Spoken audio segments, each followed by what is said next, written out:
Sebelum kita mengikuti bacaan pelajaran sekolah sahabat untuk hari ini, mari kita berdoa terlebih dahulu. Bapa kami dalam kerajaan surga, terima kasih untuk kesempatan yang Kau berikan untuk kami dapat mendengarkan sebagian dari firman-Mu. Isilah kami dengan roh-Mu yang suci agar kami dapat mengerti apa yang Engkau inginkan kami pelajari hari ini.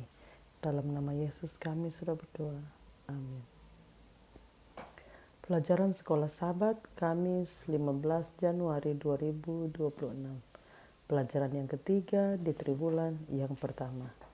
Judul pelajaran Sekolah Sahabat kita untuk hari ini adalah Bersatu dan Tak Kenal Takut. Bacalah Filipi 1 ayat 27-30. Bagaimanakah kesatuan kita dan sehati sejiwa berjuang untuk iman yang timbul dari berita Injil berhubungan dengan rasa tidak kenal takut? Filipi 1 ayat 27-30. Hanya hendaklah hidupmu berpadanan dengan Injil Kristus, supaya apabila aku datang aku melihat, dan apabila aku tidak datang aku mendengar bahwa kamu teguh berdiri dalam satu roh dan sehati sejiwa berjuang untuk iman yang timbul dari berita Injil, dengan tiada digentarkan sedikit pun oleh lawanmu. Bagi mereka semuanya itu adalah tanda kebinasaan, tetapi bagi kamu tanda keselamatan, dan itu datangnya dari Allah.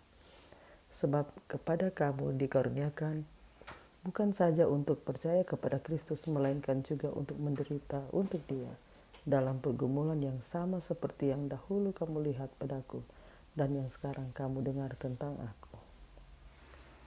Strategi iblis adalah memecah belah dan menaklukkan. Perpecahan itu mematikan. Yesus berkata, dan jika suatu rumah tangga terpecah-pecah, rumah tangga itu tidak dapat bertahan. Markus 3:25. Ini adalah prinsip sederhana yang iblis senang untuk kita lupakan. Persatuan akan menolong dalam menggenapi peran kita sebagai umat yang sisa dalam nubuatan Alkitab, memberitakan Injil yang kekal kepada segala bangsa dan suku dan bahasa dan kaum. Karena persatuan sangat penting untuk melaksanakan misi penyebaran pekabaran yang diberikan Tuhan ini, dan doa Yesus dalam Yohanes 17 menekankan kebenaran firman Tuhan sebagai salah satu kunci utama bagi persatuan, maka pekabaran kita tidak dapat dipisahkan dari misi maupun kesatuan kita. Ketiga hal ini berdiri atau jatuh bersama. Jika salah satu dari ketiganya hilang, kita tidak dapat berhasil. Namun, jika semuanya ada, tidak ada yang perlu ditakutkan. Kita tidak perlu digentarkan sedikit pun oleh lawan.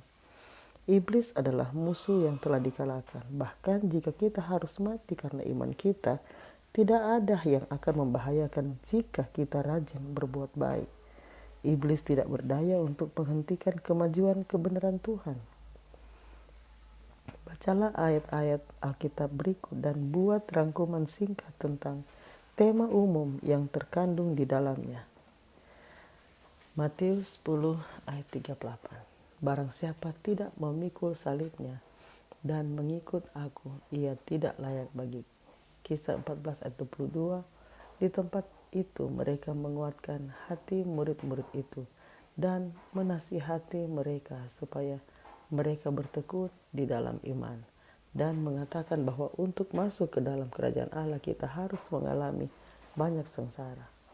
Roma 8 ayat 17. Dan jika kita adalah anak, maka kita juga adalah ahli waris. Maksudnya orang-orang yang berhak menerima janji-janji Allah yang akan menerimanya bersama-sama dengan Kristus, yaitu jika kita menderita bersama-sama dengan Dia, supaya kita juga dipermuliakan bersama-sama dengan Dia.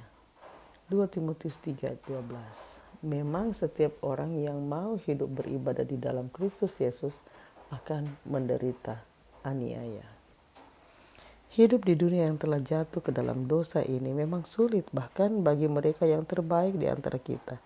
Ayub adalah seorang yang benar, bahkan Allah sendiri berkata bahwa orang itu saleh dan jujur. Ia takut akan Allah dan menjauhi kejahatan. Namun dalam sekejap malapetaka menimpanya dan keluarganya. Siapa yang belum belajar baik melalui pengalaman pribadi maupun dengan menyaksikan apa yang terjadi pada orang lain, bahwa hidup ini seperti berada di tepi jurang dan kita tidak pernah tahu kapan kita akan terjatuh ke jurang. Penderitaan dalam tingkat tertentu adalah bagian dari hidup kita semua, namun pada akhirnya lebih baik menderita demi Kristus daripada untuk hal lain. Harapan dan penghiburan apakah yang seharusnya kita miliki sebagai orang Kristen di tengah penderitaan kita?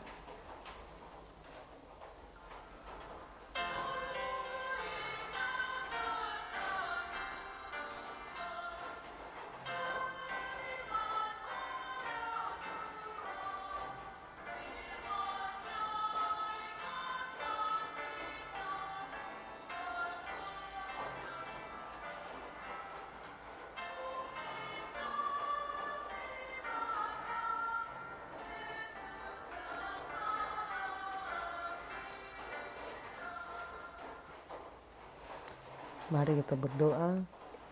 Bapa kami dalam kerajaan surga, terima kasih untuk segala berkat Engkau telah menuntun kami untuk mempelajari pelajaran hari ini tentang bersatu dan tak kenal takut. Kiranya Engkau dapat menuntut kami agar kami dapat hidup sesuai dengan kehendak-Mu. Kami dapat terus mempraktikkan kesatuan di dalam jemaat. Ya Tuhan, terima kasih untuk kasih setia-Mu yang telah menuntun kami pada hari ini. Terima kasih untuk janji penyertaan Kau akan terus bersama-sama dengan kami. Dalam nama Yesus kami sudah berdoa. Amin. Demikianlah pelajaran Sekolah Sabat Kamis 15 Januari 2026. Sampai bertemu di pelajaran Sekolah Sabat selanjutnya. Tuhan memberkati.